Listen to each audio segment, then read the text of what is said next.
dunidu dagaal bay ku jirtaa. dadka caamadii dagaalka inta badan kan qoriga un bay u yaqaaneen, kan xabadda ah. laakiin waxaa ka daran qofku inuu qalbiga iyo caqliga iyo diinta ka dhinto oo haddana kaa tirsan yahay. waxaan ku soo koobayaa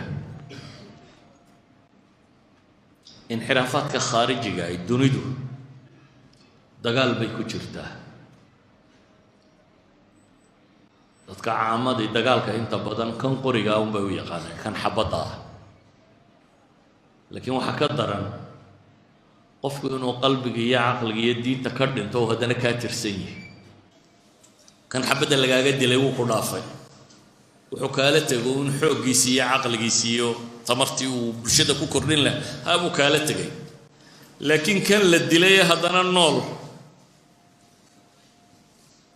waxa weeyaan waa caqli iyo qalbi iyo awood wax sii fasahaadinaysa. keligii muu dhimanin, laakiin wuxuu samaynayaa maxay?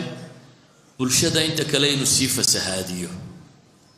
duniduna saynu tilmaamnay dagaalka khaarijigii ma dhammaanayo. ilaahayna qur-aanka waa ku tilmaamay, walaa yazaaluun yuqaatiluunakum xataa yaruduukum can diinikum baa ilaahay yidhi. ilaahay ma cid baa ka run badan? marnaba ka zuuli maayaan baa ilaahay yidhi, ka hadhi maayaan inay idinla diriraan.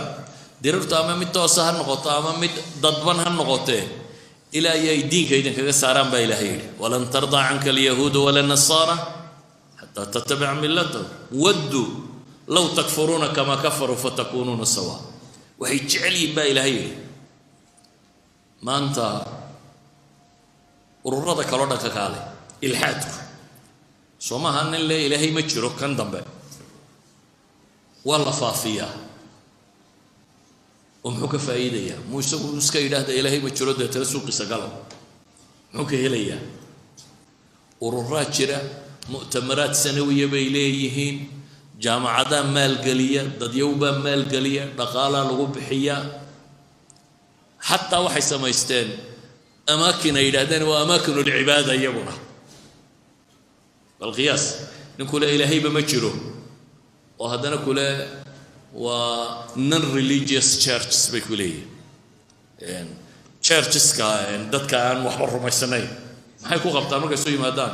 waa la isu yaro heesaa, music baa la isu tumaa, dadka waa la waalaya, waa la madadaaliyaa, waa church la imanayo. idan taasaa lacag iyo caqli iyo xoog iyo cilmi lagu bixinaya. wixii ka soo hadhay maxaad u malaynaysaa markaa? taasoo aan waxba ka dheefaynin ayuu waxaasoo dhan ku bixinayaa. waxa ka soo hadhay maxaad u malaynaysaa markaa?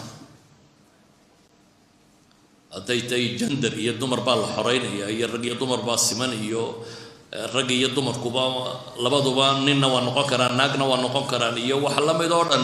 waxaasoo dhan dad baa dabada ka wado xoolo iyo adduun ku bixinaya. se ilaahay wuxuu ina yidhi isagoo nebigiisa la hadlaya, walaa tutic alkaafiriina waalmunaafiqiin wadac cadaahum watawakal cala allahi wakafaa billahi wakiila. idan ayuha alaxiba, waxa aan soo sheegnoo dhamme waxna waa inxiraafaat, waxna waa sidii inxiraafaadka loo daweyn kari lahaa. wasaaisha loo baahanya in la isticmaalaana dee waxa ugu sii mudanun aluswa alxasana waliqnaac bay yidhaahdaan.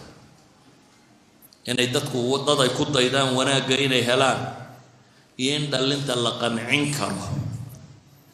ku dayashada dee ilaahay baa kitaab iska soconaya ma soo dirina, rusul buu soo diray. bale rususha laftooda la soo siiyey cid ay ku daydaan. ilaahay nebi maxamed muxuu ku yidhi intuu ambiyadii uga soo sheekeeyey, fabihudaahum iqtadi, iyaga hanuunkooda ku dayo.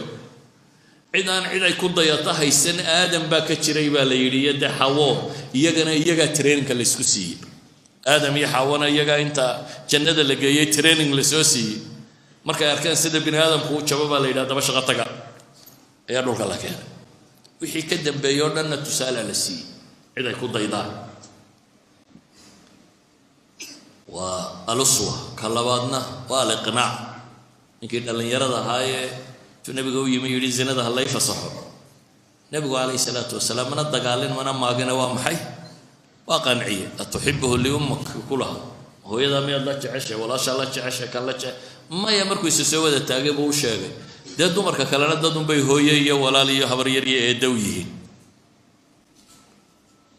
quraanka ilaahay qiso inoogu tilmaamayo dhalinyarada ku saabsan oo suuratu luqmaan ilaahay kaga waramayo luqmaan al-hakim waa nin xikmad badan baa ilaahay ku tilmaamay xikmadiisina waxa la inooga sheegay wiilkiisii siduu u waaniyay wiilkiisii wuxuu ku waaniyay uga bilaabay يا بني لا تشرك بالله إن الشرك لظلم عظيم يا آخرة فإنها إن تكون هذه أي دقع كشرتي هذا السماد يمال كستبين آخر لك هنا يلا حسابي الإيمان بالله وباليوم الآخر بوقبل هذا دبتنا عباداتك وحكسية وصلاة أقم الصلاة نبي محمد نكي ليلي وحبو حد حدي صلاته ستنهاه بولها إلى هنا قراك محكو إن الصلاة تنهى عن الفحشاء والمنكر عباده وحكسية دبتنا الصبر بو وحكسية دبتنا الضدك يسد الله نقمو وحكسية ولا تسعر خدك للناس ولا تمشي في الأرض مرحا يا إن الله لا يحب كل مختال فخور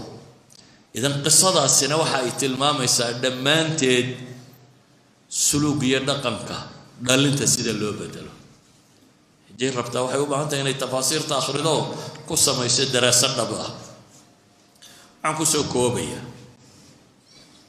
وقتي صلاة قاعدة أنا سجود بانو تلمامي وحيابها لقى قرقرة وحكم بها قالوا سجود تلمامني خصوص القرآن كي حديث مسائل كاكا ورما وحي تلمامي لكن وحي نوقبها هيه وح عملية وشقاء عملية دي دراستها هنا إنه السقنا بقول دراسينه دتك نقلوا عود وحقوه بديه هي كدبنا إنه السقنا بقول دراسينه حلك إنه قلنا وين السمين كرنا محوية هي مركز بينه كبح كرنا أما عبشرة ترى بدل له بركينا الله قايليان قال سودو شيء قال ولقيت بدو لي ما تبيه برنا الله قايليان حميه بابطي وحبسكم بدلان طبعا وعي قال انت وكمل دتك إن لو جيسيين اللي بيشرتوه مركز بلا ما درين كاين حلك للرادية لكن وحين وبهن هي حل إنين الرادينه قرآن كاسبان حلكو كتشرا هدي إنه سيدنا بورراعينه وسيدنا بورنقبينه صلى الله على نبينا محمد وعلى آله وصحبه وسلم والحمد لله.